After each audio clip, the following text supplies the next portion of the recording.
Damos inicio a una reunión más para aprender de los expositores que siempre nos acompañan.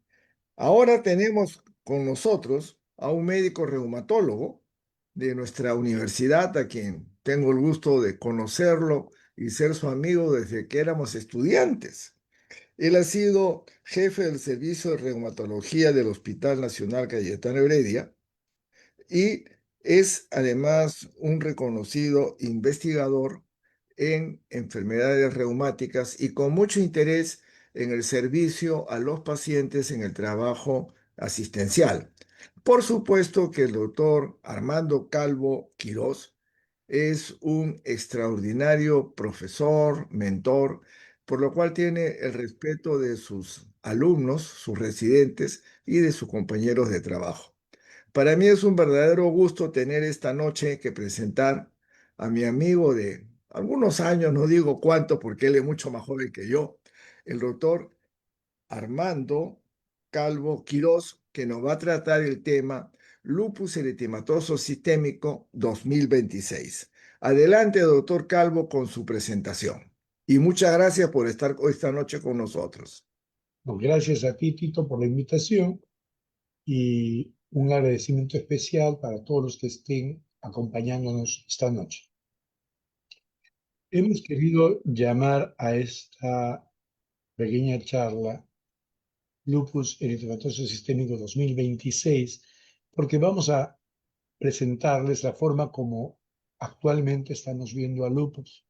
Y digo estamos viendo porque es la forma como estamos enfrentando al lupus en el Hospital Nacional Cayetano Heredia. La verdad es que esta charla la íbamos a dar en mayo, y porque en mayo es un mes especial, porque se celebra, se conmemora el Día Mundial del Lupus. El Día Mundial del Lupus todos los 10 de mayo a nivel internacional, desde el 2004, se conmemora. ¿Para qué? Para llamar la atención y sensibilizar a toda la comunidad sobre las necesidades de los pacientes con lupus. Y bueno, me dio un resfrío y ya no pude estar con ustedes, pero hoy día estamos recuperando el hilo. La agenda de hoy va a hablar de la definición de la enfermedad, cómo se produce la enfermedad, unos vistazos de la epidemiología, qué cosa entendemos como clasificación versus diagnóstico, un tema muy importante, la demora diagnóstica y luego el tratamiento. El lupus eritematoso sistémico la llamaríamos la enfermedad autoinmune emblemática, así como los colegios emblemáticos. ¿Por qué? Porque es la que más caracteriza a estas enfermedades que se producen cuando nuestra inmunidad, nuestras defensas atacan al propio organismo.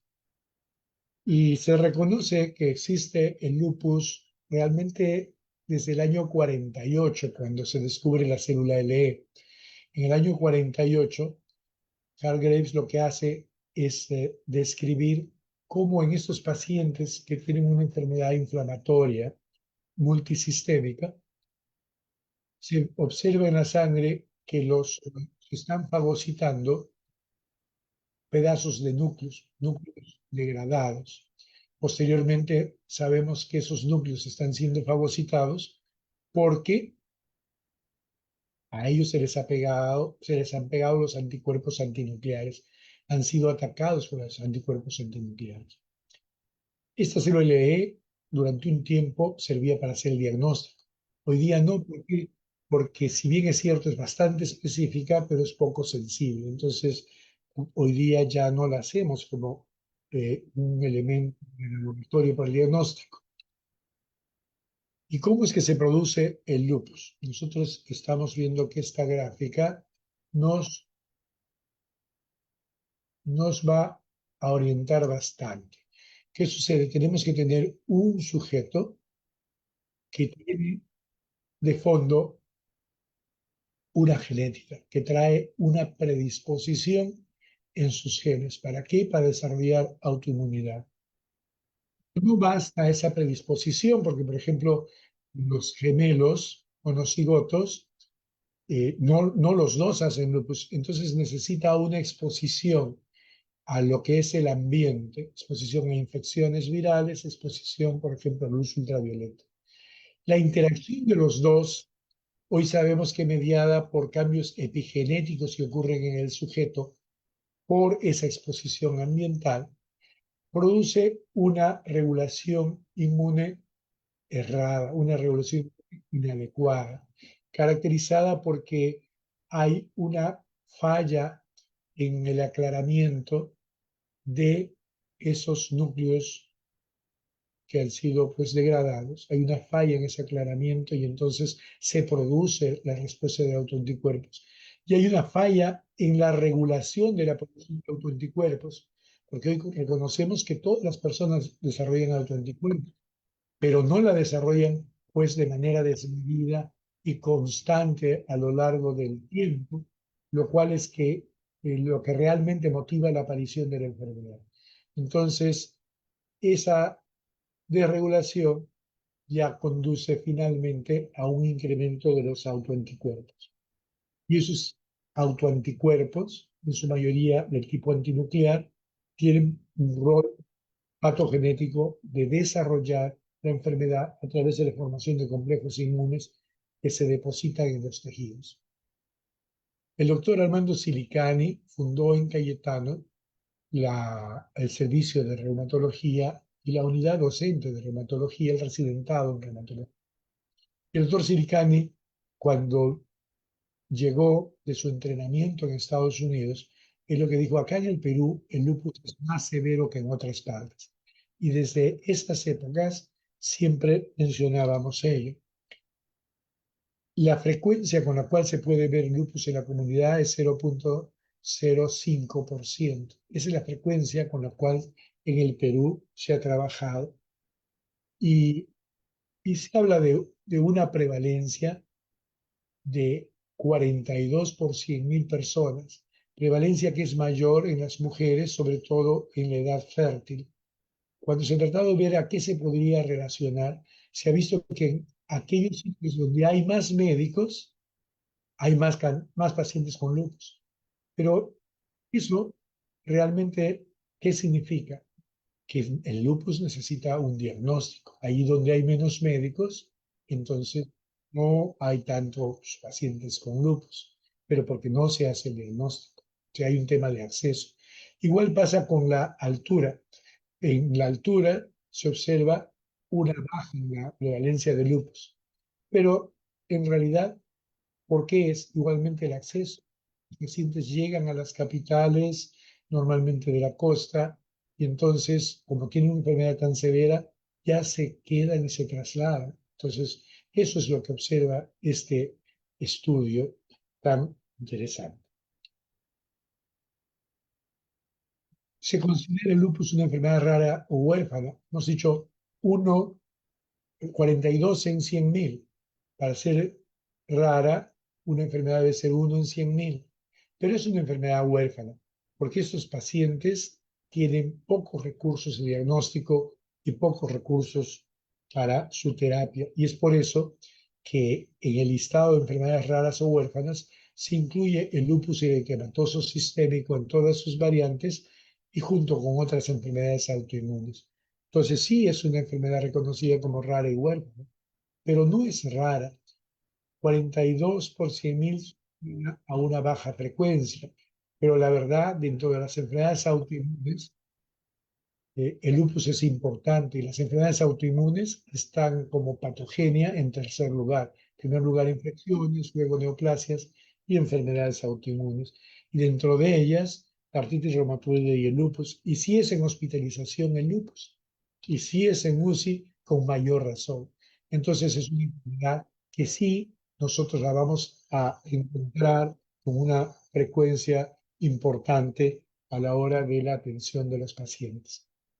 En el Perú no tenemos tabulado esto, pero esto está tabulado fuera, y en Corea, que se ha observado, el gasto que se realiza para el enfrentamiento de las enfermedades autoinmunes se ha ido incrementando con el tiempo, incluso para el lupus.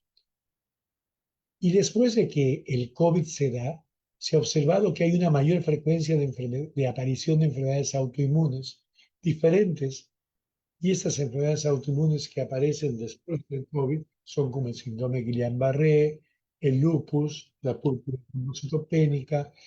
Incluso en Latinoamérica han visto Guillain-Barré, trombocitosis, Sjögren, lupus. Entonces, se ve un incremento. Sin embargo, todavía no podemos hablar de cifras si no son reportes los que están ocurriendo, pero la misma observación la tenemos nosotros. Pareciera ser que la frecuencia con la cual vemos pacientes con lupus se ha incrementado después de la epidemia. Y bueno, ese es un reporte de un paciente que después de 2 meses de haber tenido un COVID severo, presenta síntomas con fiebre, cuadro cutáneo, parestesias, artritis, y este paciente tiene los marcadores serológicos de lupus y tiene trombocitopenia y tiene proteinuria. El paciente necesita un tratamiento importante que llega a ser pulsos y ciclofosfamida para controlarse. Entonces estamos viendo un mayor número de pacientes. Pero no es lo único que ocurre con el COVID-19. También hay un tema de que los pacientes necesitan vacunación y los pacientes quieren vacunarse, pero quieren vacunarse entre comillas, porque cuando uno les dice es importante la vacuna, ellos dicen que sí, pero cuando uno les dice ¿y te has vacunado? Ellos dicen que no. ¿Por qué no se vacunan? Porque tienen temor por la vacuna o tienen temor de que se active su enfermedad. Entonces debemos educarlos para que se vacunen. Además sabemos que la vacuna en los pacientes con lupus evita que tengan cuadros severos, pero a su vez, y sobre todo con las nuevas variantes, los pacientes se infectan. O sea, sí hacen la enfermedad, pero la hacen más leve si están vacunados. Igual, la misma observación que para población general, ¿no? ¿Y qué se espera? Se espera que la cantidad de personas con autoinmunidad se incremente con el tiempo. Aquí vemos cómo en Latinoamérica andina las enfermedades autoinmunes se van a incrementar. Tres hechos. Uno, porque la población está envejeciendo, porque la población está creciendo. Y tercero, realmente porque hay incremento en la prevalencia de las enfermedades autoinmunes conforme pasa el tiempo. Cada vez hay más enfermedades autoinmunes. Unos mencionan que eso es por la polución. Para hacer el diagnóstico de lupus, siempre piensan que los reumatólogos lo que hacemos es utilizar una plantilla en la cual existen determinados criterios y con eso hacemos el diagnóstico. Pero debemos de recordar que esta plantilla tiene los criterios de clasificación, que pueden haber pacientes con lupus que no reúnan los criterios. Lo importante hoy en día es que para poder clasificar a un paciente con lupus, decimos tiene que tener anticuerpo antinuclear positivo. Sin embargo, reconocemos que hay pacientes que no tienen anticuerpo antinuclear positivo, pero no se pueden clasificar como lupus. Si tienen antinuclear positivo, debemos de buscar una serie de características siempre y cuando no sean explicadas por otra causa. Y esas características que se han incluido son clínicas y de laboratorio.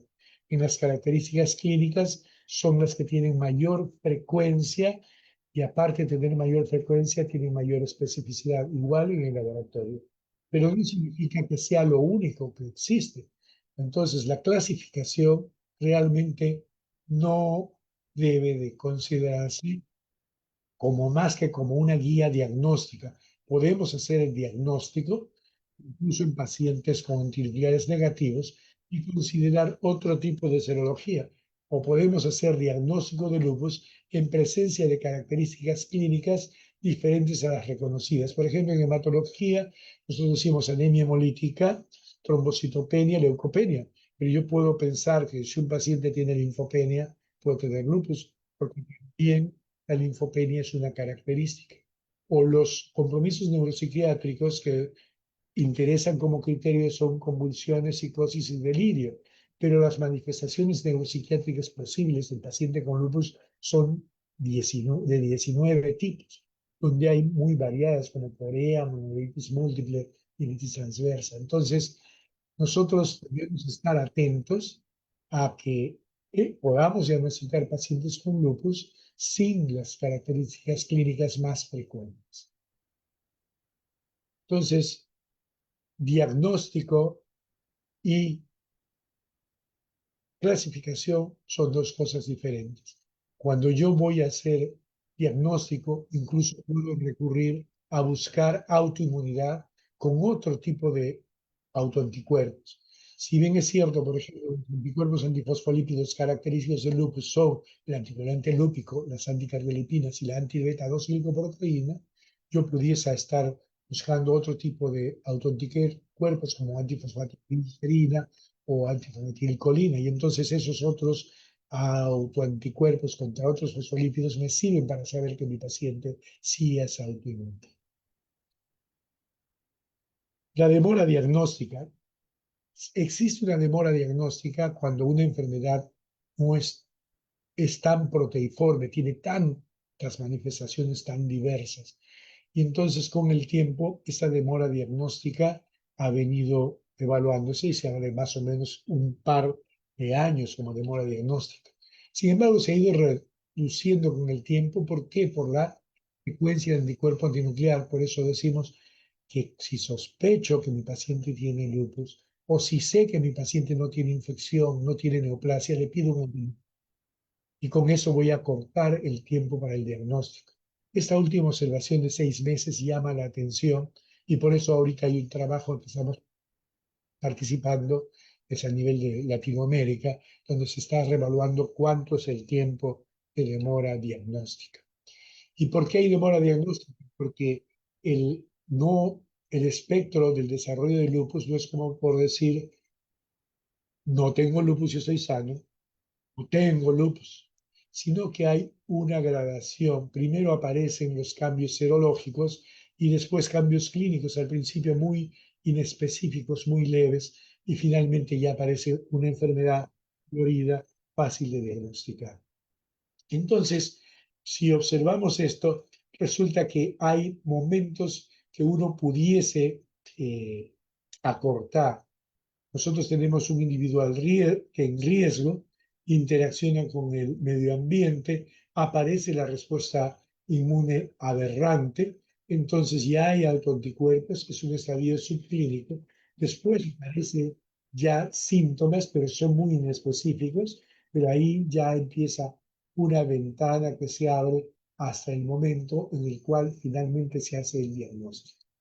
Normalmente o en una consulta reumatológica y después de sus análisis. Ese es el periodo que se procura disminuir y por eso estamos conversando ahora. Es importante que todos tengamos en cuenta esa guía que les estoy diciendo. No parece infección, no mejora con mis antibióticos, no le encuentro una neoplasia, le pido un antinuclear. ¿Y por qué se da la demora también? Porque los síntomas, y en este caso estamos viendo los digestivos, los síntomas que puede dar el lupus son los síntomas que se pueden explicar por otras causas. Por ejemplo, el lupus puede haber náuseas y vómitos, pero también en otras causas que ustedes conocen como medicinas. La disfagia se puede dar, pero también una infección, una candidiasis, por ejemplo, esofágica. Dolor abdominal puedo tener por una pancreatitis, por enfermedades inflamatorias no lúpicas, tuberculosis, etcétera, igual diarreas. Entonces, significa que yo voy a hacer un diagnóstico diferencial del síntoma que traiga el paciente en cualquier aparato o sistema, porque el lupus compromete cualquier aparato o sistema, pero voy primero a sacar otras causas y después pensaré si no la encuentro ninguna posible en el lupus. Y de esa manera se piensa que se podría acortar el tiempo de diagnóstico. Pero eso es teórico, ¿no? Se dice, si es muy severo, vamos a acortarlo a una semana. Pero bueno, eso es un ideal. Lo cierto es que esto es lo que siempre enseñamos en Cayetano.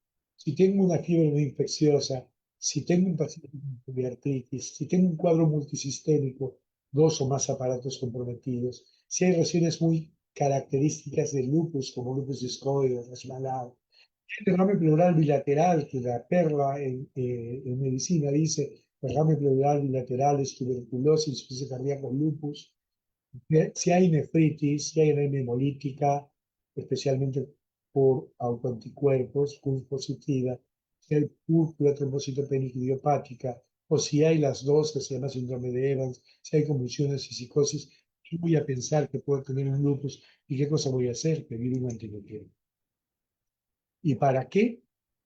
Que mi diagnóstico precoz permite una mejor evolución. Y entonces el consejo es, si no hay explicación o se descarta infección o neoplasia, piense usted en lupus.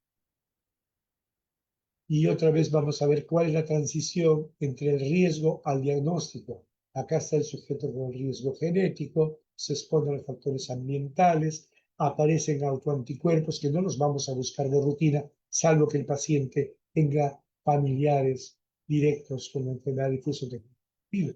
Pero si no, no, porque no hay mucho que podamos hacer tampoco. Pero ya cuando aparecen síntomas inespecíficos como dolor articular, artralgias, o lesiones cutáneas, yo voy a buscar que tenga lupus. Acá es donde me voy a favorecer a mi paciente y en un anticuerpo antinuclear. Cuando ya aparecen más síntomas, ya tengo una situación de enfermedad no indiferenciada y finalmente el diagnóstico de lupus. Y como le estamos dando tanto peso a esa interacción con el ambiente, eso ha sido investigado. Entonces, ¿cuáles son los factores de riesgo para autoinmunidad? Si vemos en el lupus, los factores de riesgo son fumar. Esto siempre ha sido enemigo del cigarrillo, nunca fumó, es un zanahoria. El tener niveles adecuados de vitamina D es controversial, la obesidad es más cerca, el dormir bien es una protección y infecciones como Epstein-Barr son factores de riesgo. Entonces existen factores de riesgo. Si existen factores de riesgo, nosotros podemos hacer prevención primaria, podemos actuar antes de que aparezca la enfermedad. No existe la vacuna para el lupus, pero podemos controlar la obesidad, tener una microbiota sana, no fumar, niveles adecuados de vitamina D, evitar exposición al sol, evitar el estrés, porque todos estos desencadenan autoinmunidad. Y eso es prevención primaria. Evidentemente también necesitamos hacer prevención secundaria, que significa hacer un diagnóstico precoz. Prevención terciaria significa ya tratar al paciente y la cuaternaria es tratar sin hacer daño. Entonces estamos hablando de la prevención primaria. Sí, la obesidad juega un rol, porque la obesidad hoy se sabe que es un estado proinflamatorio. Y además esta obesidad entonces, a través de un incremento de las adipoquinas y de algunas interleuquinas, como la interleuquina 6 y el factor de growth tumoral, hace que aparezca ese desbalance inmunológico, ese disturbio inmunológico. Peor si hay disbiosis, o sea, si se modificó la flora intestinal, o si hay niveles bajos de vitamina D. Entonces hay que estar atentos al control de la obesidad. Y cuando hablamos de la disbiosis, sabemos que nosotros tenemos bacterias que viven en equilibrio, donde las proteobacterias son las patógenas en esencia, Escherichia coli, Shigella. Esas proteobacterias están detenidas en su crecimiento por las bacterias buenas, como el bacteroides. Y entonces esas bacterias no atacan la mucosa y por tanto no producen una estimulación del aparato inmune. Pero si nosotros atacamos esa flora normal con uso inadecuado de antibióticos, por ejemplo, o una alimentación por la cual consumimos alimentos que no son saludables, por ejemplo, un ceviche en la calle, en uno de estos sitios, pues en una carretilla, entonces estas bacterias van a predominar y esas bacterias van a estimular el aparato inmune y a empezar a producirse eh, autoantígenos que van a ingresar y van a estar en contacto con el aparato inmune. Esos autoantígenos, los nuestros, van a empezar a generar una respuesta inmune contra ellos, porque hay un mimetismo entre los antígenos, estos bacterianos, y los nuestros. Por tanto, es importante que recuerden que estos consejos para la promoción de la salud que la Organización Mundial de la Salud nos da para tener una salud pues, adecuada a lo largo del tiempo, no solamente son dados para prevenir la osteoporosis, prevenir las enfermedades degenerativas como el compromiso cardiovascular, sino también son importantes en la autoinmunidad. Entonces, tener una dieta sana, hacer ejercicio, vacunarnos, no fumar, no consumo de alcohol, bueno, en exceso, para poder tomar algo de vez en cuando. No estrés, todo eso va a favor de una vida saludable y a una disminución de la autoinmunidad. Cuando hemos visto esa interacción en el ambiente, nos recuerda que no es la persona con sus aspectos biológicos estrictamente, sino es la persona con sus aspectos biológicos y sus comportamientos y su estilo de vida poco saludables en un ambiente social que es también favorable. Para nosotros lo más desfavorable es el acceso a la salud, pero hay otros más. Y eso se reconoce en general como los determinantes sociales. ¿Cuáles son los determinantes sociales de la salud? Son los factores que influyen en la salud y la presentación de las enfermedades que son adicionales a los factores genéticos o biológicos. Y esos son, por ejemplo, los ingresos, la educación, la vivienda, el empleo, discriminación. Ellos contribuyen a desigualdades que existen en la atención de las personas y por tanto a inequidades que nosotros tenemos como médicos de combatir para poder hacer que nuestros pacientes tengan las mejores oportunidades de salud. Esto lo hice con la inteligencia artificial, empiecen a jugar con ella y entonces empezamos a tratar de diseñar un cuadrito y entonces decíamos cuáles son esas inequidades, esas disparidades en el modelo socioecológico del lupus. Hay una susceptibilidad genética, pero hay determinantes sociales que van a intervenir, el estrés, la pobreza, la discriminación, el acceso limitado a la salud, que van a producir cambios epigenéticos que habíamos mencionado anteriormente. Y entonces partes del DNA que no se tenían que leer, genes que no se tenían que leer, se leen y aparece la aberración inmune, la desregulación. Y esta desregulación finalmente empieza a desarrollar la enfermedad.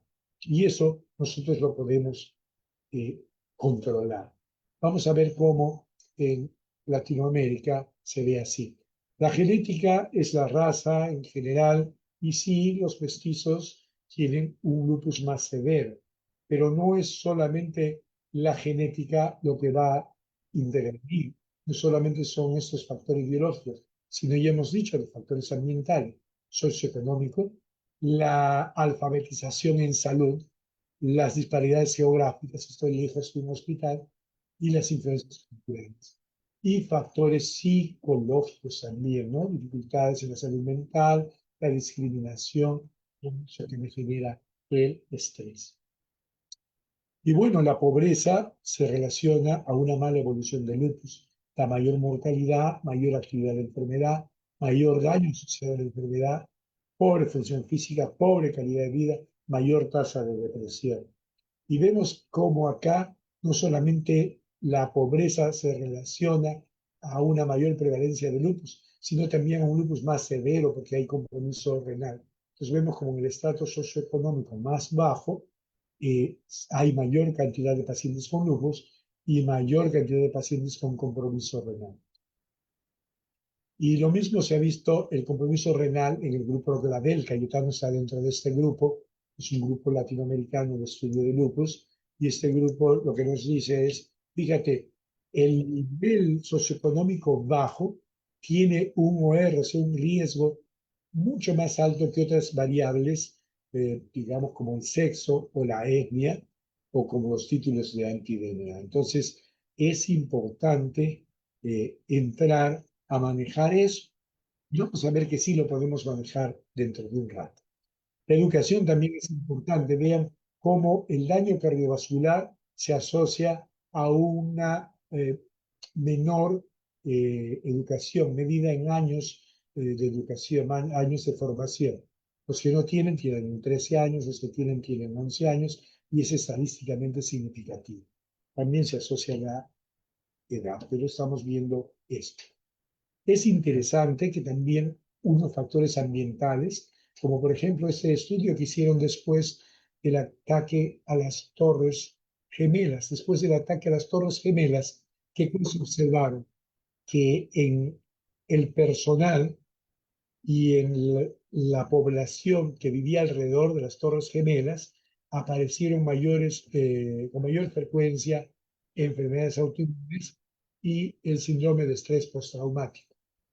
Pero cuando fueron a evaluar las diferencias, encontraron que el nivel postraumático no ocurría en las personas que entraban a ayudar, o sea, el personal de bomberos, de policías, de salud que ingresaba, no era tan importante como en la comunidad. En la comunidad el estrés postraumático era mayor. ¿Y qué? Porque esas personas estaban acostumbradas a ello. Pero la aparición de enfermedades autoinmunes, dentro de ellas la enfermedad mixta, la artritis, el Sjögren y el lupus también, fue mayor entre los que ingresaron, porque los que ingresaron en un primer momento no estuvieron tan bien protegidos de del polvo. Y entonces esa exposición producía pues también autoinmunidad. Y luego un estudio hecho en Canadá muy interesante nos dice que las personas que se exponen a sílice, ya sea trabajando con alfarería y si todavía se exponen a luz solar, peor, desarrollan autoinmunidad. Entonces hay una serie de cosas que podemos hacer nosotros.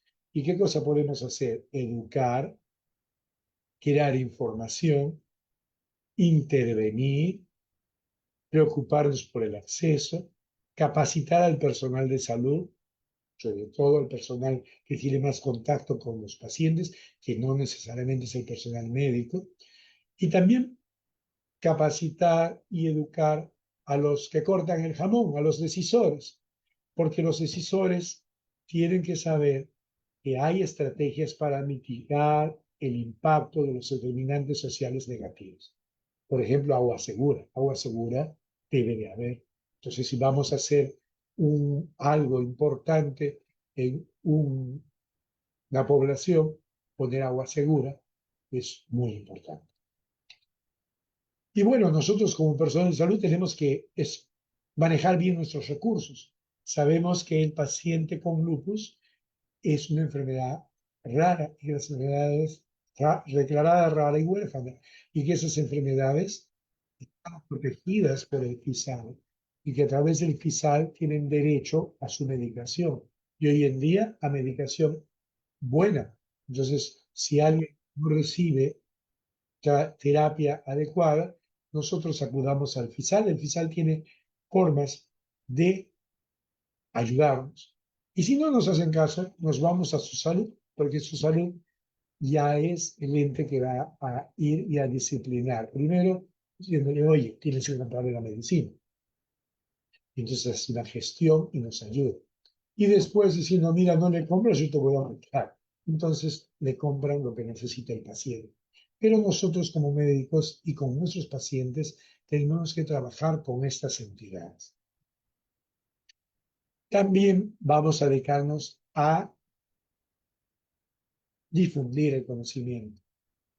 Y esta difusión del conocimiento ahora se hace muy bien en la Internet. Este grupo Gladel tiene un programa en Internet que por ahora se sabe que la gente lo está viendo, pero todavía no sabemos qué tan buen impacto tiene, tanto en la parte en castellano como en portugués. Bueno, llegamos ahorita ya a la terapia. Ya sabemos cómo diagnosticamos, sabemos cómo prevenimos, ahora vamos a tratar de ver y cómo lo tratamos. La terapia se divide en dos, terapia no farmacológica y farmacológica. Cuando vemos un paciente con lupus, casi estamos centrados en la farmacológica, pero nos olvidamos de la no farmacológica, van de la mano. Es como estos dos caballeros. Este no tiene piernas y este no tiene brazos. Pues si quieren montar bicicleta, los dos lo hacen muy bien. Si queremos controlar el lupus, las dos estrategias tenemos que utilizar. Entonces, cuando revisamos la terapia no farmacológica, hay una guía que ha salido en 2024 y nos dice los principios generales. Sirve para el lupus y esclerodermis. Debe adaptarse a las necesidades, expectativas y preferencias de los pacientes. Y debe de haber una toma de decisiones compartidas. Para que haya eso, hay que educar al paciente. Puede comprender una o más intervenciones no farmacológicas. Por ejemplo, una no farmacológica que siempre hacemos en Cayetano, ustedes nunca más comerán ceviche, porque el ceviche al doctor Carlos le produce una diarrea y se le pasa, pero ustedes le va a dar una sepsis con salmonela y van a corregir el coronavirus. Después, esta terapia no farmacológica a veces sola va a ser suficiente, en algunos casos, en un es muy raro, pero la mayoría de veces va a ser un complemento del tratamiento farmacológico, no lo sustituye, por eso es que peleamos duro contra esos avisos que salen, yo te curo el lupus con dieta. No, la no farmacológica es un complemento, pero no es un reemplazo. No debe sustituir al tratamiento farmacológico. Y algo que no mencionan las guías, y yo lo he puesto porque esto es parte de Cayetano, es, y es porque nuestro fundador desde muy precozmente nos dijo, lo más importante para enfrentar a un paciente es tener una buena relación médico-paciente, porque la eficacia terapéutica depende de esta interacción. Estas son sus palabras. El médico debe comprender al enfermo en su totalidad, no solo en su aspecto orgánico, sino también en su dimensión psicológica y social. La confianza que el paciente deposita en el médico constituye un factor esencial de la eficacia terapéutica.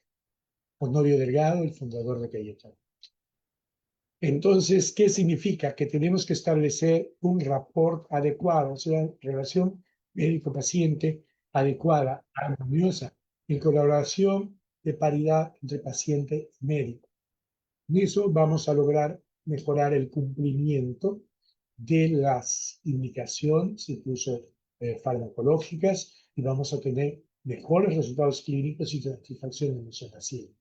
Es impactante la comunicación y lo impactante que hay, y por eso tenemos que tener cuidado, es que la comunicación no verbal es más importante que la verbal. Siendo importante la verbal, la actitud que tiene el médico de escuchar al paciente, de ver al paciente, de atender al paciente, de ser pues una persona, como veremos después, con determinadas, nos va a ser fundamental. Entonces, preocuparse por el paciente, como un tip que dan en este artículo, nos dice, preséntese usted con su apellido, eh, tenga atención a los antecedentes sociales del paciente, su ocupación desde un inicio. Hay que ser sensibles a las señales verbales, no verbales, de incertidumbre del paciente. Miren ustedes, para tener un rapport, una serie de habilidades que debemos de cultivar, ser confiable, de mente abierta, flexible, tranquilizador y comprensivo, seguro, amable, auténtico, cálido, sincero, honesto, tolerador, participativo, interactivo, respetuoso, sensible, empático, altruista. Empático significa ponerse en los zapatos del otro. Ahora uno dirá, todo esto con lo que nos pagan es un sueño de opio, pero no, porque a nosotros no, realmente no nos mueve el sueldo. Lo que nos mueve es que nos gusta ser médicos. Y para ser buenos médicos tenemos que cultivar estas habilidades. La misma referencia nos habla de que hay unas recomendaciones en el manejo no farmacológico. Educar al paciente, promover el autocuidado del paciente. ¿Para qué? Para mejorar la autoeficacia. O sea, que el paciente sea su primer terapeuta. Darle fotoprotección al paciente, cuidado de luz solar, intervenciones psicosociales que mejoren su calidad de vida, disminuir la ansiedad, los síntomas depresivos, el ejercicio aeróbico es muy bueno. Y educar a los que cuidan al paciente. Ya les digo, tenemos que educar incluso al personal no médico de manera enérgica para que ellos nos ayuden para una mejor atención del paciente. Entonces, este es mi resumen de esta parte. Y entonces, para lograr esa mejor adherencia y nuestros mejores resultados, dar educación, promover autocuidado, un buen régimen clínico-técnico, rehabilitación y medicina física, preocuparnos por el área psicológica. Hay que recordar que los pacientes, cuando se enteran que tienen lupus y ven en la internet todo lo que puede hacer el lupus, viven como una especie de duelo. Hay que ayudarlos a superar. El área sexual no nos debemos olvidar, son mujeres en edad fértil, y el acceso. Y hemos dicho, para el acceso recurrimos al PISAR. El autocuidado, promover el autocuidado es fundamental porque es una enfermedad a largo tiempo. Debemos educar que no hay cura, pero hay control y hay que hacer participar al paciente. Además, saber que el paciente es quien mejor conoce su cuerpo, es real. Nosotros tenemos que atender a la queja del paciente y estar atentos. Yo recuerdo una paciente que cuando se activaba siempre le dolía la garganta y ella venía corriendo porque le dolía la garganta. Y es que el lupus, dentro de unos síntomas inespecíficos que tiene, es odinofagia y por presencia de compromiso incluso vasculítico de ese nivel. Entonces, hay que reconocer que el paciente nos va a dar claras señales, pero sí lo debemos evitar. Y bueno, entonces el paciente y el profesional de la salud deben de compartir conocimiento y saber que tiene una autoridad. El programa de autocuidado debe enseñarle a solucionar sus problemas, a manejar sus medicinas, la adherencia, a tener un manejo de los síntomas, pero cognitivo, o sea, racional, a hacer ejercicio, manejar sus emociones, habilidad de comunicación y el uso de los recursos comunitarios. El paciente no está solo, realmente esta persona tiene a su comunidad y tiene a sus centros de salud, a los trabajadores de la salud. Y ellos deben de promover que el paciente cada vez esté más educado, tenga más conocimientos, tenga alfabetización en salud y entonces haga decisiones adecuadas en sus estilos de vida para tener una mejor función en su enfermedad. Bueno, ahora vamos al aspecto farmacológico. Esto estaba vigente el año 2019 y lo traigo porque sí nos ayuda a enfocar en general a los pacientes. Entonces, hay pacientes con enfermedad leve, moderada y severa. Todos los pacientes deben de tener ese apoyo en aprender la protección solar, las vacunas, ejercicio, no fumar, controlar su peso. Si son gordos, es más difícil de controlar la presión, sus lípidos, la glucosa. Si tienen problema con antifosfolípido, los anticoagulantes, todos. Muy bien. ¿Y qué cosa buscamos en los pacientes? Todos buscamos que la enfermedad esté en remisión, o sea, sin síntomas, o que la enfermedad, signos, o que la enfermedad esté con una actividad muy baja, o sea, con síntomas menores, y requiera a lo más corticoides en dosis menores a 7.5 miligramos de prednisona. Todos los pacientes tienen que recibir hidroxicloroquina, porque hoy sabemos que la hidroxicloroquina se asocia a una mayor sobrevida. Todos los pacientes van a recibir glucocorticoides, pero en la menor dosis posible por el menor tiempo posible. Los leves, simplemente vía oral. Los más severos, ya puede ser parenteral, especialmente con terapias de pulso. Los inmunosupresores van a empezar, si la enfermedad leve no se controla fácilmente o aparecen síntomas moderados, metrotexate y azathioprina, y se van a sumar a hidroxicloroquina. Si la enfermedad es moderada, entonces ya va a haber elementos como los inhibidores de calcineurina, ahora el tacrolimus, es bien importante, la ciclosporina también, el micofenolato y el belimumab que ha entrado acá y que ahora se extiende hasta los casos severos porque ayuda en el compromiso renal. Si el paciente es muy severo, ciclofosfamida y rituximab son importantes si el micofenolato no se está utilizando. Entonces, y esto generalmente es como lo estamos manejando. Sin embargo, hay también recomendaciones que se vienen dando y que la vamos llevando a la terapia del día a día, ¿no? Entonces, para el compromiso renal, sabemos que debemos de cuidadosamente vigilar al paciente a lo largo de su evolución si aparece o no aparece compromiso. A veces no lo tienen al principio, puede ser después. Que todos los pacientes deberían tener los cuidados generales y recibir los que cuando aparece el compromiso renal, esto puede ser severo porque puede llegar a perder la función renal o incluso puede haber mortalidad. Entonces hay que tomarlo con mucho cuidado. Y el objetivo es prevenir la progresión de la enfermedad renal, incluso retroceder la insuficiencia renal o la proteinuria que traiga el paciente, ver las comorbilidades que tiene el paciente. Son las reglas generales. Entonces, ¿cómo se produce la enfermedad renal? La enfermedad renal se produce porque la disregulación inmune que haya autoanticuerpos. Los autoanticuerpos llegan al riñón, se precipitan, llaman al complemento, llaman neutrófilos y aparece daño renal. Y nosotros hoy en día, bueno, y eso lo vamos a ver a través de biomarcadores, como la tasa de filtración glomerular u otros. Y nosotros podemos intervenir a este nivel actualmente.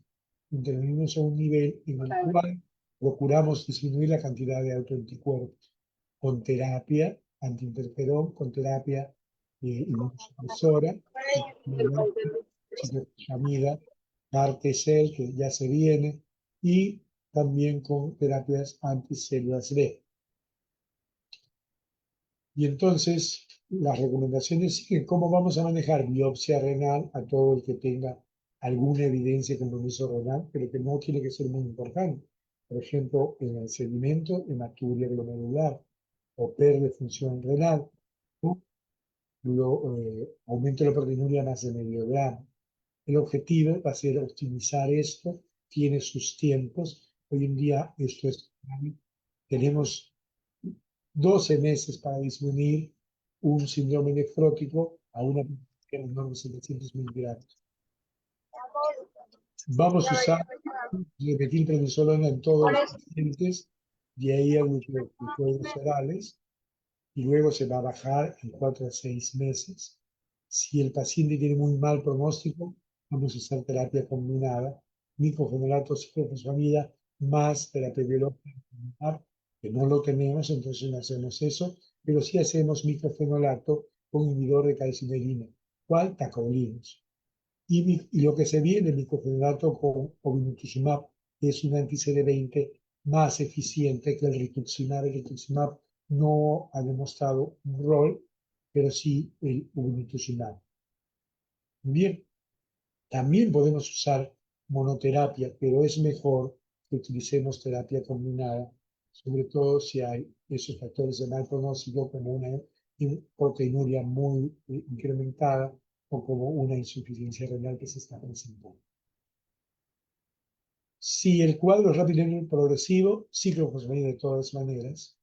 Si el paciente mejora, de 3, ahora se dice hasta 5 años de control antes de retirar los inmunosupresores. Si la enfermedad persiste, activo recurrente, entonces cambiar, hacer switch entre los diferentes agentes mencionados. Y una biopsia renal si encontramos dudas o si pensamos que el paciente está recayendo o si pensamos que vamos a retirar la terapia. Sabemos que hay otros fármacos que vamos a utilizar, así como la hidroxicloroquina cuando hay compromiso renal, como estatinas o como los inhibidores del sistema renina-angiotensina aldosterona, ¿no? Los sartán, por ejemplo, enalapril, o ahora como los cotransportadores de sodio glucosa tipo 2, como dapaglifosina. Pero bueno, estos son añadidos a la terapia inmunosupresora. Si hay microangiopatía trombótica, bueno, la anticoagulación, y ya puede ser plasmaféresis porque se lanza muy rápido. Nefritis inactiva, ya puede ser, el paciente pudiese tener un embarazo, pero por lo menos con 6 meses de estar el paciente inactivo, no solamente renal, sino extrarrenal. Y los pacientes pueden ir a trasplantes sin problemas. Entonces, otra vez, jugamos un poco, porque esto le hemos dicho, vas a poner esto, lo de la dos, lo otro, pero bien chúcara, no está fácil. Entonces, en leve, antiinflamatorios, antimaláricos es en todos los casos, no ha salido así, pero es en todos los casos, y corticoides a veces va. Moderado, corticoides, los inmunosupresores que habíamos mencionado, biológicos empiezan a jugar, el elimumab, y severo, altas dosis corticoides, terapia de pulso, inmunosupresores de todas maneras, biológicos, y si no, o si el paciente es refractario, inmunoglobulinas y plasmaféresis. ¿Cuáles son los biológicos? Anti-CD20, anti-interferón y el belimumab, que es anti-BAFF. Y se viene, eso ya en primer mundo, anti-CELT, pero es unos $100.000 cada terapia. Entonces, nosotros todavía estamos mirando en los artículos. Bueno, yo con esto he querido darles una visión global de lo que estamos haciendo y recordarles cuál sería la obligación de un paciente en primer nivel de atención, de un médico en primer nivel de atención. En primer nivel de atención tiene la obligación de que su comunidad tenga un estilo de vida saludable para hacer prevención. Y tiene la obligación de hacer un diagnóstico precoz, o sea, diagnosticar cuando aparecen síntomas que no son fácilmente explicables o que saber que no hay infección y pedir una inmunidad. Y luego lo que tiene que hacer es una derivación rápida a un centro de salud con servicio de reumatología. Pueden utilizar como primer paso una teleinterconsulta y después la derivación. Eso sería en primer nivel. En tercer nivel, lo que tenemos que hacer es darle el tratamiento al paciente de la manera más eficiente, pero adicionalmente cuidando de que ese tratamiento no produzca eventos adversos. O sea, haciendo un plan de mitigación de eventos adversos muy importante. Muy bien. Entonces, muy agradecido. Si tuvieran preguntas, Quito siempre preguntas y sin problema, ¿no? Bueno, realmente tu conferencia, como están diciendo acá en el chat, ha sido muy completa y excelente. Siempre hay preguntas y lo más interesante es poder conversar y poder fijar algunos conceptos que tú has vertido. Siempre es bueno que las preguntas levanten la mano, por favor, los que desean hacer comentarios y preguntas, porque van a poder ponerle matices mejores de lo que yo pueda hacer leyendo la pregunta que ponen en el chat. Como todavía nadie ha levantado la mano, voy a hacer una pregunta de algo que no estaba en mi radar.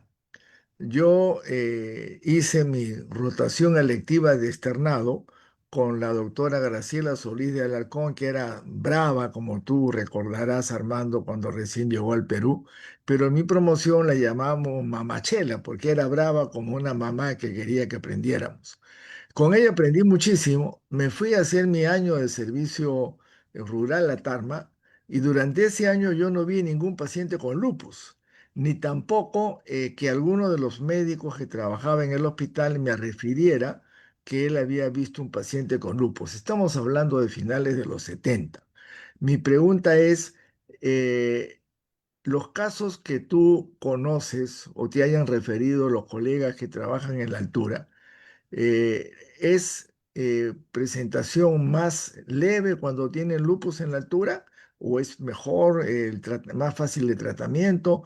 No lo sé, si pudieras darnos algunos alcances de un punto que no tenía yo claro, que no conocía. Ya. Bueno, la interpretación que se está dando es que el paciente con lupus peruano es un paciente con una enfermedad más severa. Por ejemplo, tenemos compromiso renal 70% de los casos. Entonces, la idea es que los pacientes, cuando llegan a nosotros, son pacientes severos, porque seguramente aquel que tiene un lupus, pues que pasa desapercibido, ponte en la altura un rash malar, debe confundirse claramente con las chapitas que le sale a uno cuando está en la altura. Y si tiene un poco de dolores, artralgias, le podrían dar un antiinflamatorio, como hemos visto que es un caso leve, y de repente ese paciente no evoluciona, pero esas son las excepciones. Les voy a contar el caso de una chica que estudia medicina, que está haciendo su internado y que estudia en Bolivia, en La Paz. Entonces ella estudia en Bolivia y empieza a presentar poco de artralgias y edema de miembros inferiores. Como está estudiando y sabe mucho, se toma clases y ya no tiene edemas. Y va avanzando su enfermedad, pero ya no es consciente. En un momento dado le aparece fiebre y le aparecen ganglios. La en La Paz y le dice, mira, acá hay que biopsiar, hay que hacer cosas. Entonces ella se asusta y esta chica se va a Ayacucho, porque es de Ayacucho. Ella vive en Ayacucho. Llega a Ayacucho y los médicos ven un cuadro febril, si es cierto, tiene edemas y les llama la atención los ganglios. Toman una biopsia de ganglio y piensan que este paciente tiene un cuadro de leucemia o linfoma, un cuadro linfomieliproliferativo. Lo mandan al INEM.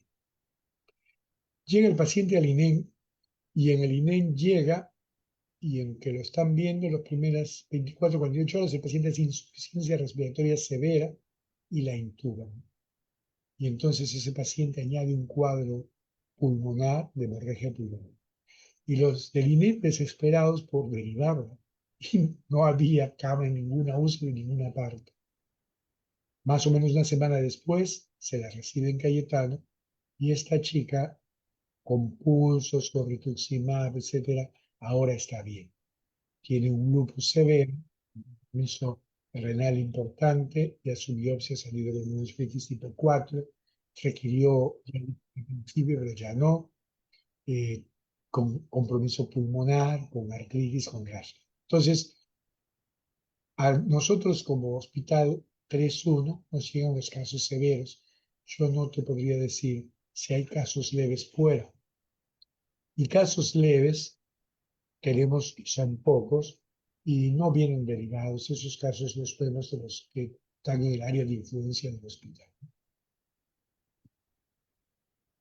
Pero Bueno, hay que sí. hacer un trabajo. Ahorita, como tenemos la maestría en enfermedades autoinmunes, yo estoy seguro hay un doctor que vive y trabaja en Juliaca, él seguramente va a hacer algunos estudios y nos van a ayudar. Lo que tú has presentado me ha parecido fabuloso, porque lo que ocurre, como tú bien has dicho, es que normalmente uno no piensa en el diagnóstico. Y uno no piensa en el diagnóstico si es que uno no lo conoce. Yo siempre cuento el caso del primer niño en el Perú que tuvo SIDA congénito. Yo al paciente lo vi, me llamaron a verlo, terminé en una clínica del Callao en un momento que estaba, me acuerdo, con una terrible laberintitis y finalmente le dimos tratamiento porque tenía el pulmón blanco. Yo pensé, porque había visto algún otro niño con lo mismo, un pulmón blanco, pero el niño lo que tenía era el problema, este niñito, de tener una enfermedad alérgica a la leche, o sea, hacía hemosiderosis pulmonar secundaria a la leche de vaca. En este caso, nosotros le dimos tratamiento con pulsos de metilprednisolona, el niño, no con pulsos, perdón, con dosis de corticoides, y el niño mejoró muy bien, niñito que tenía menos de un año, y finalmente el niño se fue a su casa. La señora, que decía ser la mamá, me lo volvió a llevar al consultorio y con otro problema, entonces, que incluía el problema respiratorio, entonces le dije, mire, si lo internamos acá en la clínica, no creo que usted tenga muchos medios económicos, nos vamos a Cayetano. Fuimos a Cayetano, niñito entró a pediatría, y al segundo, tercer día de hospitalización, fuimos en ronda con el ñongo Villarán, con el maestro Carcelén, y toda la mancha, pues. Llegamos y nos emparó nuestro antiguo rector, el doctor Osvaldo Segarra, y nos dijo, este es un SIDA congénito.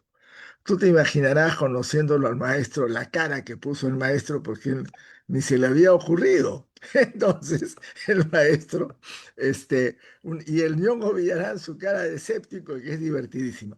Y agarra, Osvaldo dice, un ratito. Va corriendo a su oficina, era el jefe del departamento, y sale con un alto así de separatas de SIDA congénito y nos dice, yo llevo años tratando de ver el primer caso hemos tenido este caso y este caso les aseguro que sí, efectivamente, el niño tenía todo lo que se ve en el SIDA congénito, que incluye cambios a nivel de los huesos.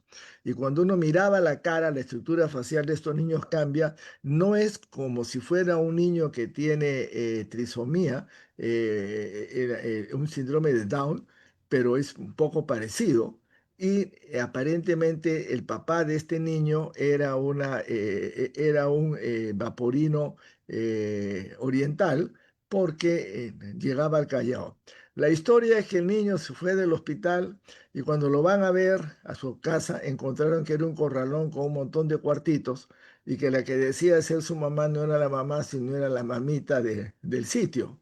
Y el niño lo encontraron y el niño había fallecido, ¿no? Entonces yo les cuento este caso porque yo ni la pensé y entonces mis amigos, para pensarla hay que saberla. Y hoy día el doctor Calvo nos ha enseñado bastante sobre esta enfermedad, así que paremos las antenas pues para que no nos pase como me sucedió a mí con el primer caso de SIDA congénito que ni la pensé, lo tuve delante, lo traté, le mejoré con corticoides porque tenía una neumonitis linfoidea, que es lo que se ve en estos niños, y tratamientos esteroides, pero no pude darle el diagnóstico al niño, ¿no? Así que esto es conocer, pues, y hoy día Armando nos ha puesto a todos en onda. Si puedes dejar de compartir pantalla para verte bien tu cara, Armando. Ya, acá está. Hay varias preguntas, pero yo quería hacer una pregunta más que es importante, por lo menos cuando uno no conoce bien el tema, que es para el lupus, si puedes dejar de compartir pantalla, seguimos viendo tu Ah, pantalla. estoy tratando, no creas que es fácil para mí, porque parece que ha mejorado el Zoom de tal manera que Y a no puedes, no puedes ver, dejar de compartir. Bueno, si no puedes, no puedes, pues sí no, pero ya seguimos, está, ¿ya? creo.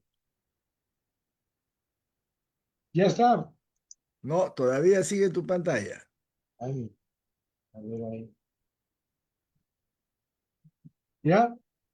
Ahora sí, perfecto. Ya. Entonces yo tengo una pregunta que es que el tratamiento para todas las formas de lupus es la hidroxicloroquina. Entonces mucha gente dice cómo una medicina que es usado para tratar la malaria nos va a servir para una enfermedad que es tan bizarra, tan difícil de controlar como el lupus. ¿Cuál es la forma en que la hidroxicloroquina actúa y por qué se tiene que dar en todo paciente que tiene lupus? Lo que pasa es que cuando vemos por qué aparece el lupus es por una disregulación inmune, donde las células T juegan un rol. Y cuando damos hidroxicloroquina, inmunomodulamos la célula. Entonces, esa es la contribución que hace. Ahorra la cantidad de corticoides que se usa, puede controlar un lupus leve por sí sola y en términos generales, en las grandes series, ha demostrado disminución de la mortalidad. Entonces, ahora la indicación que se da es, salvo que no lo tolere o haya toxicidad, deben usar hidroxicloroquina como una base, ¿no? No con la esperanza de que controle un lupus, digamos, severo, no, sino para que contribuya a su control. Perfecto. Eh, Entonces es un medicamento que siempre tenemos que utilizarlo. Acá ha habido personas que han hecho preguntas que los que quieran preguntar, si por favor pueden prender levantar la manito para que puedan hacer su pregunta. Acá había una pregunta que era sobre el lupus en los niños. Ya. El lupus pediátrico todavía es más severo que el lupus de los adultos, es lo primero que hay que hacer. Se puede ver desde los lactantes, y entonces es un tema de difícil diagnóstico. Por ejemplo, la última niña que recuerdo hemos visto, esta niña tenía un lupus con compromiso cardíaco, con un compromiso que hizo insuficiencia cardíaca e hizo eh, una isquemia. Entonces, tú quieres que los niños, cuando les da el lupus, severamente se comprometan. Entonces, rápidamente hay que plantear el diagnóstico diferencial, ¿no? Una cosa interesante, después del COVID, o sea, en edad pediátrica se describe el síndrome inflamatorio multisistémico pediátrico, y ese se podría confundir con el lupus. Entonces, ¿qué significa? Cuando yo tengo un compromiso multisistémico con un niño, rápidamente buscar un me va a ayudar, ¿no? Perfecto, ese síndrome se trataba con esteroides a grandes dosis y los niñitos salían bien durante la época del COVID. Pero Claro. mucha gente se muere de miedo de dar los esteroides en pulso porque creen que van a tener más efectos que secundarios que cuando uno da la dosis de esteroides de tipo genómico. ¿Podrías tú explicar que los esteroides en pulsos dan menos efectos de tipo relacionado al esteroide no al esteroide en dosis genómica, por favor? A Que no ver, es que yo meto 1 gramo a un adulto recibiría 15 miligramos y por eso va a tener 40, 50 veces más de efectos secundarios, que es lo que la mayoría de personas piensa y se asusta y que va a tener 50, 100 veces más probabilidades de hacer infecciones. ok. Por favor, si puedes explicar este La cosa concepto. es que sí. Clásicamente nosotros hemos usado corticoides a dosis genómicas. ¿Qué significa eso? Que son dosis no mayores de 100 y son dosis que uno la da. ¿Y cómo es que funciona? Toma el corticoide se absorbe, se transporta, ingresa a la célula, dentro de la célula ingresa al núcleo y cuando ingresa al núcleo se une al DNA y evita su lectura. Y eso por eso es genómico, porque impide la lectura de los genomas. Entonces, ese corticoide que entró hace cosas buenas, evita que se produzcan en las células inmunes. Esa célula empieza a producir anticuerpos. Evita que esa célula produzca citoquinas, pero hace cosas malas porque también altera los genes que van a regular el azúcar, o sea, va a producir una serie de cambios que tienen que ver con el Cushing.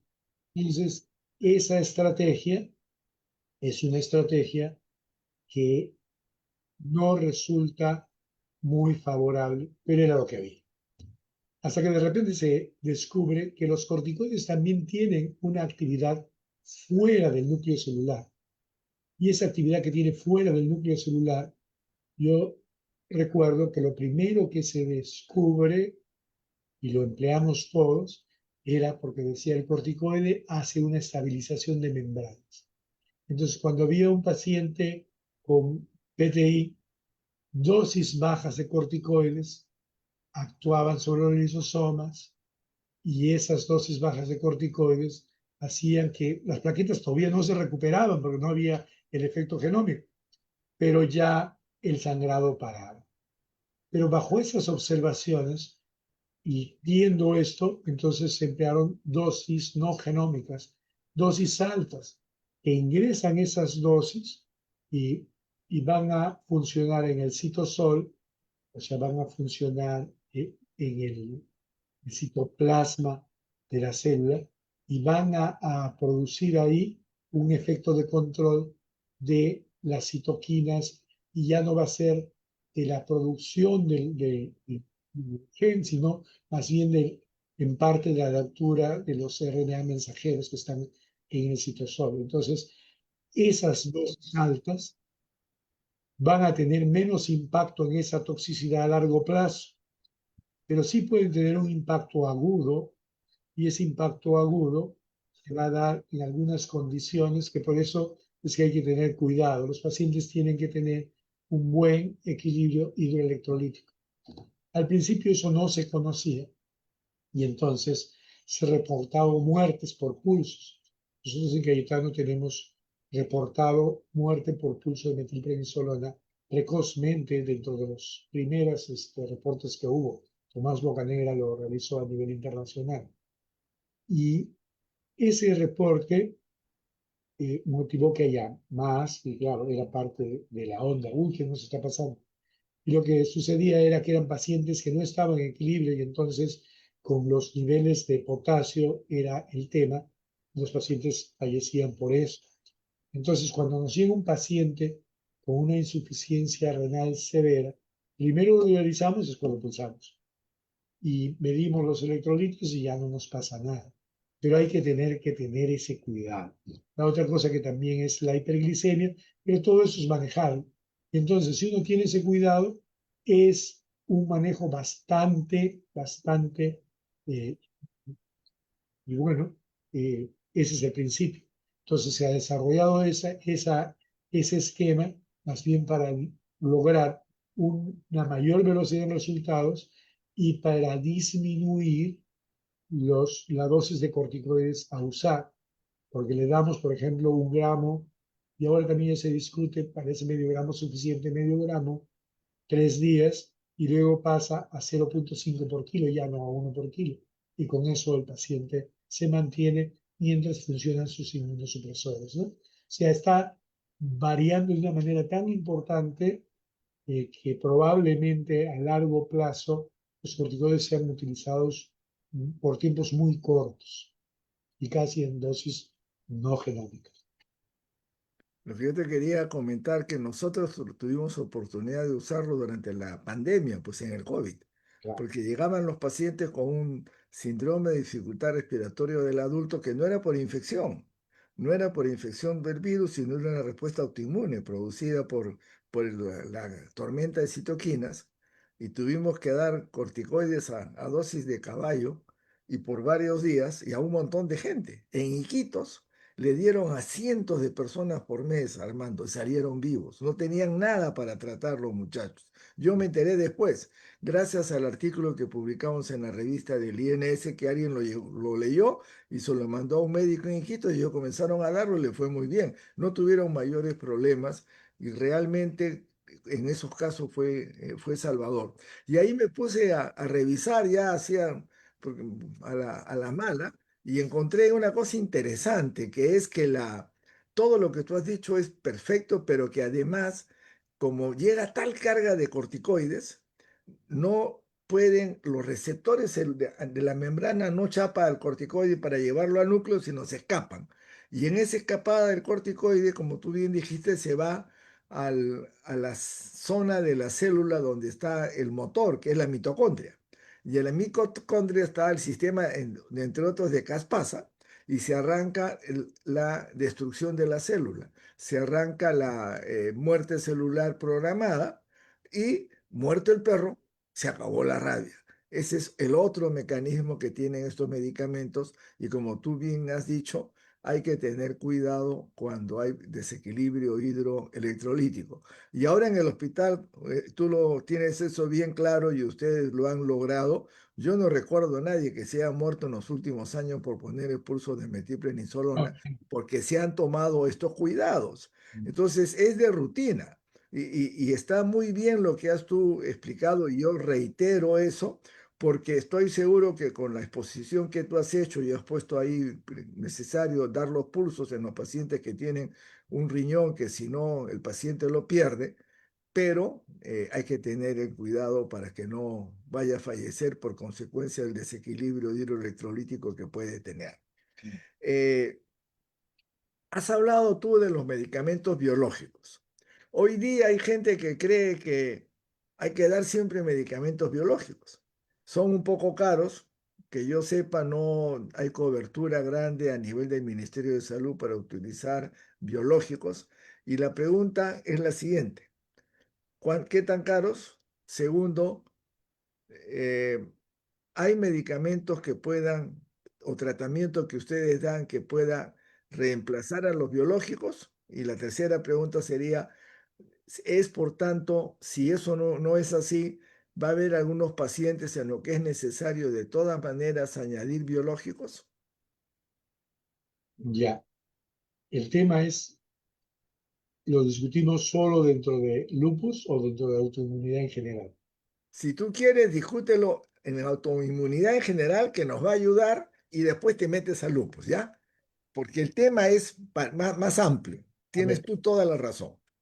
pues, la idea es tratar, como dice el doctor, de ubicar el lugar terapéutico de los biológicos.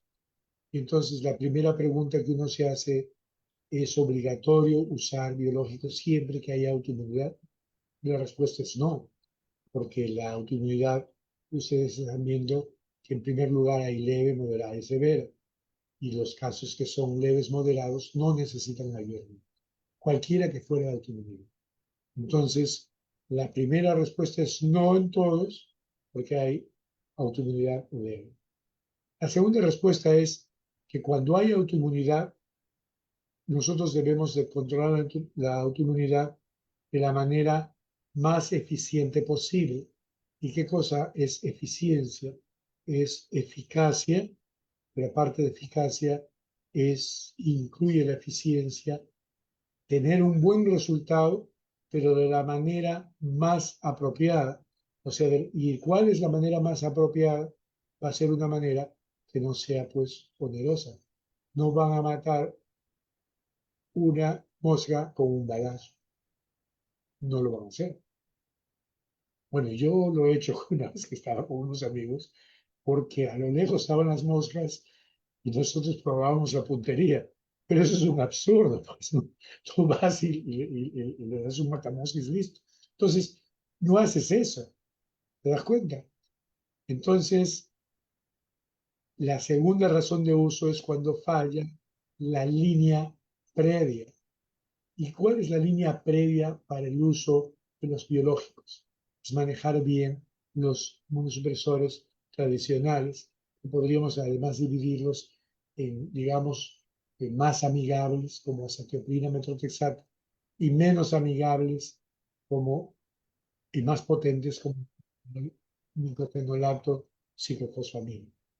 Entonces, si hay un fallo ahí, vamos a utilizar los biológicos.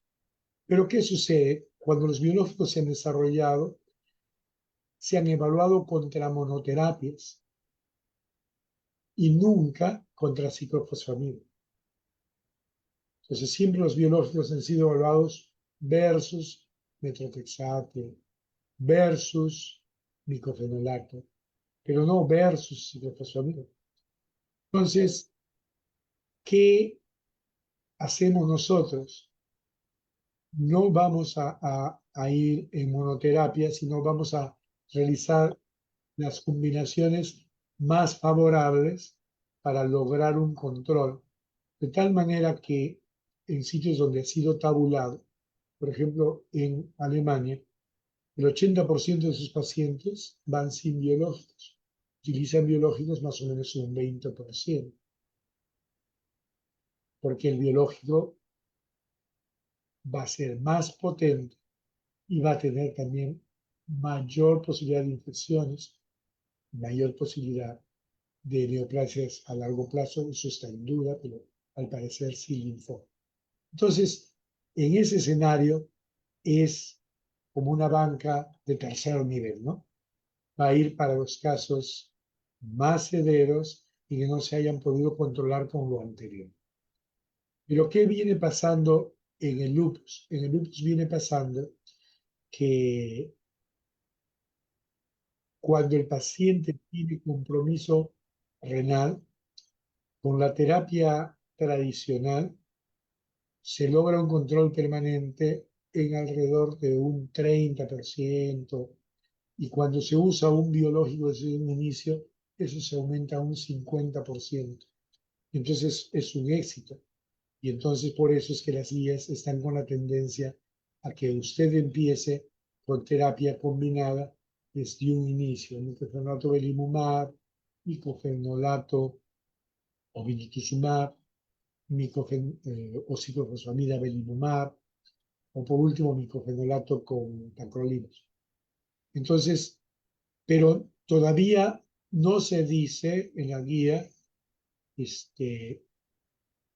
si es uno después del otro, si no se pone o, porque faltan estudios, digamos, head to head, para poder saber si efectivamente son superiores. Entonces, y por eso iba a llevarte al principio, lo que hoy en día los expertos recomiendan es dejar el biológico justo para lo que estamos hablando, casos muy severos desde un inicio o pacientes que el primer enfrentamiento con su terapia inmunosupresora no sea adecuada. Ahí entran los biológicos. ¿Y por qué? Por el hecho del costo. El costo es alto. No sabemos en este momento cuánto irá a costar el obinutuzumab, pero cuando nosotros vamos a revisar lo que tenemos, que es el rituximab, y que usamos para casos refractarios a lo anterior, estamos hablando de que el paciente puede llegar a gastar más o menos en su primera terapia de inducción, que son, digamos, cada 2 semanas, por 2 semanas, o sea, 2 gramos, eso más o menos puede costar alrededor de 10.000 soles o puede costar 20.000 soles. Depende si utiliza el original o utiliza un fármaco biosimilar. Entonces es caro, hay que pensarlo, ¿no? Pero sí, con los casos bien escogidos, el rituximab funciona. No es para todos porque el rituximab falló en estudios comparativos en dar eso en ensayos clínicos controlados. Entonces, pero sí, ¿no? En nuestra experiencia y la literatura está llena de casos donde el rituximab funciona. Y de tal manera que ya han hecho metaanálisis donde han agrupado todo y han dicho, sí funciona, pero para esos casos seleccionados, ¿no? O para casos hematológicos donde funciona desde el inicio. Sí, Y funciona. en el caso de biológicos, ¿se va escalando los biológicos o son iguales? No, ahorita no tenemos. Lo que sí sabemos es, sin saber si es igual o no es igual, rituximab ya no entra en el juego. El biológico es el Imumab y obinutuzumab, los que tienen ahorita la aprobación. ¿Por qué no entra en el juego el rituximab? Ha fallado en sus ensayos controlados. Ya, perfecto. Y la última pregunta que tengo es, ¿cuál es el mecanismo por el cual los biológicos a largo tiempo causan neoplasias y en qué porcentaje se ha y a los cuántos años de utilizar el medicamento? Pues realmente no es una directa acción carcinógena del biológico, no es eso.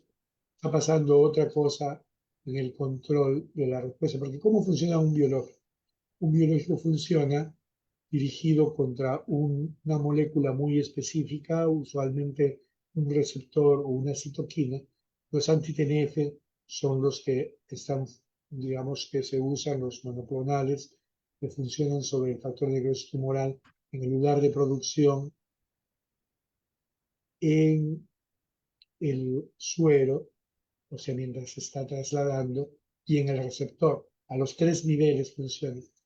Y al eliminar el factor tumoral en las células produce también la muerte celular de esas células que están siendo dañinas. Así funciona, tiene potencia, pero es transitorio, por eso es que hay que estar dando constantemente. No es una cura, sino que el paciente va a volver, pasado su tiempo de acción, va a volver a presentar la enfermedad. Entonces, necesita darse de manera frecuente. Algunos pacientes, más o menos un 20% con una terapia mayor de un año, pueden alcanzar una remisión sin biológicos, pero mantenerse con unos inmunosupresores clásicos. Pero en esa modulación hay alguna clona que se escapa, pero al final el cáncer es también una clona que se escapa, y especialmente el linfoma es eso, y entonces aparece el linfoma. Pero no es porque el biológico esté estimulando para que aparezca el linfoma directamente, sino es por ese tema en la regulación cuidadosa que existe, que es reverberante, redundante en el aparato inmune, ¿no? Esa es la explicación más plausible en este momento. Y las vigilancias son constantemente. ¿Cuánto se incrementa? Pero la verdad es que es muy poco, pero sí ya todos están seguros que se incrementa algo. Y entonces la pregunta que haría es la siguiente. ¿Los pacientes con lupus tienen más neoplasias que la población general? Sí, claro, los pacientes con lupus tienen más linfoma que la población general, pero nosotros no sabemos si meterle biológico va a sumar, o sea, al contrario, capaz disminuye, porque Ujú. el lupus tiene más, porque cuando no controlas esa respuesta inmune, por ahí una célula muta y se vuelve pues eterna, ¿no? Se autorreplica y eso es cáncer. Y es en una autoinmunidad, el linfocito parece un linfocito de cáncer, porque es un linfocito que va a vivir constante y se va a replicar y se va a multiplicar, va a proliferar. Pero lo que no hace, no invade tejido y no da metástasis. Hay una diferencia entre autoinmunidad y cáncer. Pero un linfocito puede volverse, ¿no es cierto?, maligno y ese linfocito ya escapa a toda regulación. Pero eso es parte todavía del misterio. Claro, al no estar la inmunidad normal impide que esos linfocitos que a ti y a mí en algún momento se nos disparan, nuestro aparato inmuno lo tira abajo. Ah, Al no estar en inmunidad normal, el paciente con lupus va a tener mayor probabilidad de ser una neoplasia, en este caso lo que solamente tú en el hablas. lupus, ¿no? También en el Sjögren, por ejemplo, Lo mismo, linfoma. mismo linfoma, en la R, linfoma más frecuentemente. Porque los casos que hay otro tipo de cáncer ya más bien son paraneoplásicos. Es otra historia. Ya, No ya, es que el lupus tenga mayor posibilidad de ser cáncer de vejiga, no. perfecto. Y la pregunta es la siguiente. Cuando uno tiene eh,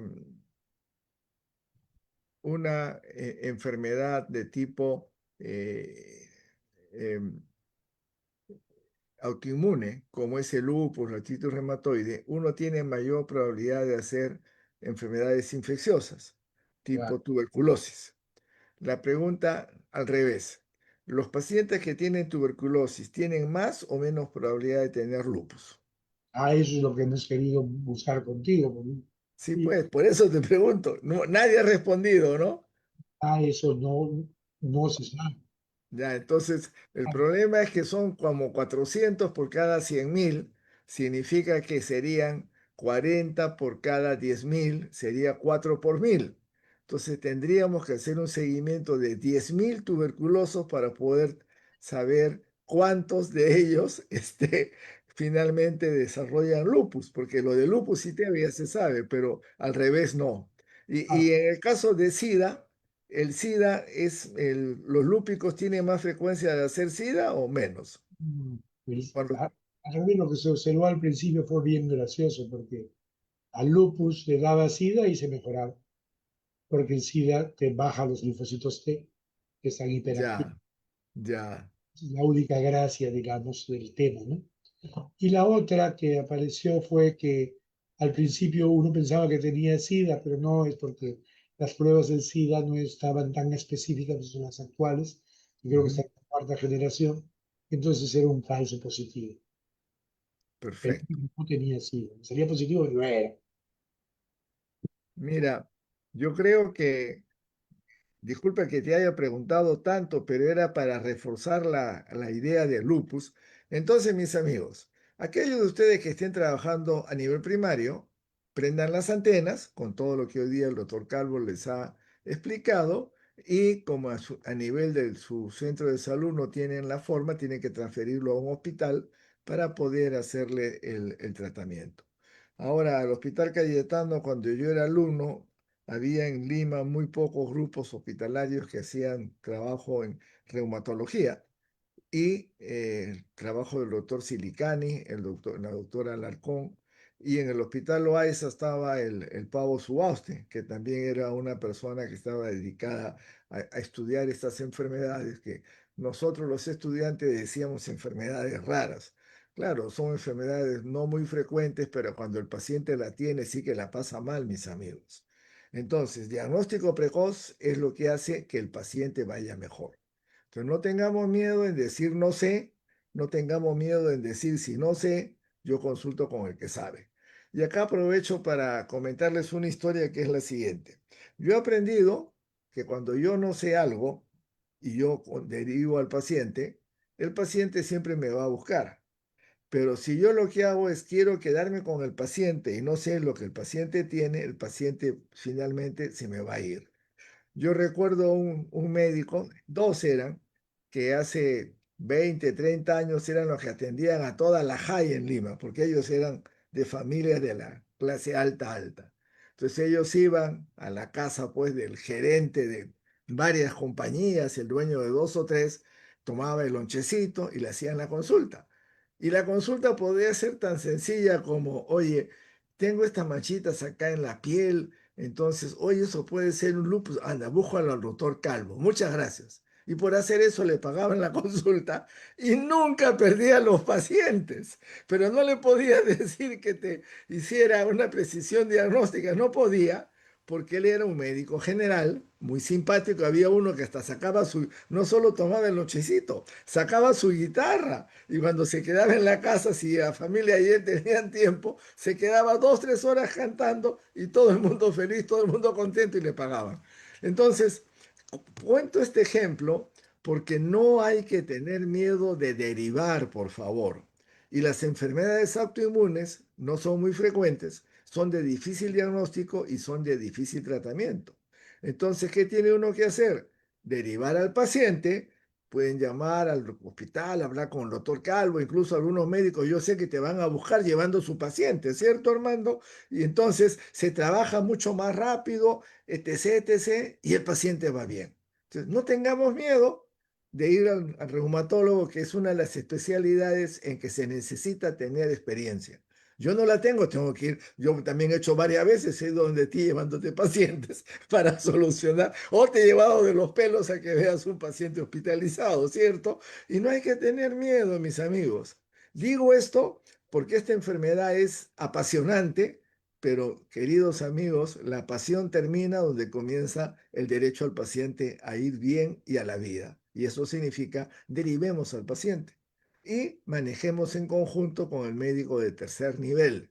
No hay por qué pensar, si yo soy de primer nivel, mando al paciente al hospital, yo lo pierdo. No, ese paciente lo tengo que manejar porque el paciente tiene que regresar a la comunidad. No va a estar en el hospital todo el tiempo, ¿cierto, Armando? Y el cumplimiento del paciente depende de cómo se trabaje, no en el hospital, sino a nivel primario, que le puedan hacer el seguimiento, que pueda acceder a medicinas con más facilidad que en el hospital. Así que eso es lo que quería aprovechar de tu comentario para poder utilizar los recursos, pues, que a veces no los queremos usar cuando los tenemos. Correcto. Así es. Bueno, yo quería decirles para que levanten el ánimo, contarles una historia que quizás ustedes no conocen. Yo voy a hacer mis ejercicios al Club Terrazas, que es un club de tenis, yo no sé jugar tenis, pero llevaba ahí a mis hijos por la piscina que quedaba cerca de nuestra casa y ahí he llegado y tengo un grupo de gente que es espectacularmente buena, simpática, no son como yo racistas, me reciben a mí bien, me dejan jugar fulbito, siendo el que hago perder los partidos. Yo llego y digo, pierdo el partido. El domingo me perdí un gol así solo frente al arquero y la pelota se me pasó encima del pie y no hubo gol. Nadie de mi equipo me llamó la atención porque soy el más viejo. Entonces, a lo que voy es tengo gente que me soporta, yo diría que son buenos amigos del deporte. Esta semana le pregunto al presidente del club, que es el que también organiza el torneo de máster en tenis en el Perú. Y le digo, ¿cuánta gente has tenido? Me han dicho 575. No, me dice Tito, 650 inscritos para singles. Y contando los que solo son para dobles y algunos de singles que juegan dobles, tenemos 800 inscritos, récord. Me dice, nos hemos convertido en el campeonato de tenis para máster más importante del mundo. Esto se lo quiero comentar a todos, ¿ya? Este hombre es peruano por matrimonio, él es chileno. estomatólogo, muy bueno y es una extraordinaria persona. Y todos los años, ahora de casualidad ha terminado siendo el presidente, sin importar quién era el presidente, el hombre trabajaba, y su campeonato, porque él es el que lleva con un grupo de gente, por supuesto, pero es el esfuerzo de este señor, el doctor Lipari, el campeonato ha ido subiendo. Señores, tenemos el mejor campeonato de máster de tenis en el mundo en el Perú. Se los cuento porque acá en el Perú creemos que todo es malo, ¿cierto, Armando? Y así como esa, hay una cantidad de cosas buenas que tenemos. Y ahora que todavía no termina la elección, pero ya sabemos que ganó la señora Fujimori, en que yo tuve ocasión de conocerla cuando estaba en el colegio y fui a Palacio a atender a su mamá, como tú te acordarás, apenas fue elegido presidente el ingeniero Fujimori. Ella es ahora nuestra próxima presidente, pero sea ella o sea quien sea, nosotros tenemos que seguir trabajando y hacer las cosas bien. Sería maravilloso que igual podamos decir que los trabajos del doctor Calvo y su grupo dentro de algunos años, ¿ya?, son reconocidos porque se metió a hacer esta cosita que solo se le ocurrió a Armando y a su grupo. Caray, son los mejores del mundo. Y eso es lo que tenemos que tratar de hacer, mis amigos, ser los mejores para que no nos digan, ay, qué bonito, qué bien hacen las cosas, sino para que podamos estar orgullosos, en el caso de nosotros, los médicos, de que estamos sirviendo mejor a nuestra gente. Así que ese es el mensaje. Ahora ya tenemos presidente, van a tener que anunciarlo en los próximos días, a seguir trabajando y a tratar pues entre todos de ver lo positivo, ver lo común y todos son unidos como el doctor Calvo con todos nosotros, ir para adelante. Entonces, la próxima semana seguimos con las buenas conferencias. Esta vez le va a tocar a la parte renal. El conferencista de la próxima semana alguna vez ya ha estado también con nosotros. Él es el doctor León. Como ustedes saben, el doctor León es médico nefrólogo del Hospital Cayetano Heredia y va a hablar de un tema que bajo diferentes aspectos se ha venido tratando acá, que es el síndrome cardiovascular, renal y metabólico, un enfoque integral de riesgo multisistémico. Así que mis amigos, a seguir aprendiendo, qué es lo que yo necesito, y te agradezco, Armando, por todo lo que hoy día nos has enseñado. Y para terminar, tus palabras finales. Antes de eso, prendan todo su pantalla para que nuestro coordinador pueda tomar fotos de que todos estamos contentos porque esta conferencia ha estado buenísima. Adelante con tus palabras de cierre, mi estimado Armando. Bueno, un abrazo para todos realmente y prepararnos, como dice Tito, para trabajar más fuerte porque ingresa un nuevo gobierno y hay que presentar pues opciones, hay que presentar posibilidades, proyectos y eso es lo que nos corresponde en el área que nosotros tenemos en salud.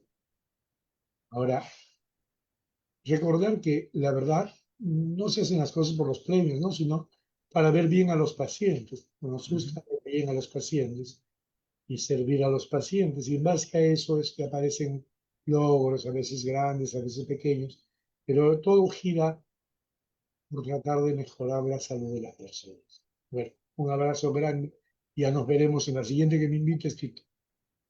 José, la siguiente vez tú me dices, como siempre, oye, tengo tal tema, y la armamos, y mira qué contentas están las personas. La cantidad que se han retirado, y ya son las 9:38 del pico que llegamos, es 3,4%, Armando. O sea, has captado la atención de todos a esta hora y todos felices. Mira la cara de sonriente que tiene doña Luceida Charmelli y Margot Otilia, que la estamos viendo. Sonrían, pues. Tenemos que dar esperanza, como Armando nos ha dado hoy día, ¿de acuerdo?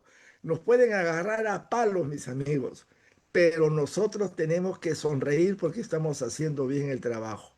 ¿Y por qué hacemos bien el trabajo? Porque estamos haciendo lo mejor que podemos. Yo me voy a equivocar siempre, ustedes menos, pero no tengamos miedo de equivocarnos. Hay que hacer las cosas. Y como dice el doctor Calvo, a hacer proyectos, a tratar de hacer las cosas mejores, a tener con qué atender mejor a los pacientes, que no es que nos den plata, sino es la actitud con la que nosotros atendemos, que sea positiva como la del doctor Calvo. Buenas Armando, muchísimas gracias noches. y Buenas noches a todos. y a seguir soñando. Un gran abrazo para todos. Contigo, Armando, nos vemos mañana en el hospital. Hasta la próxima semana.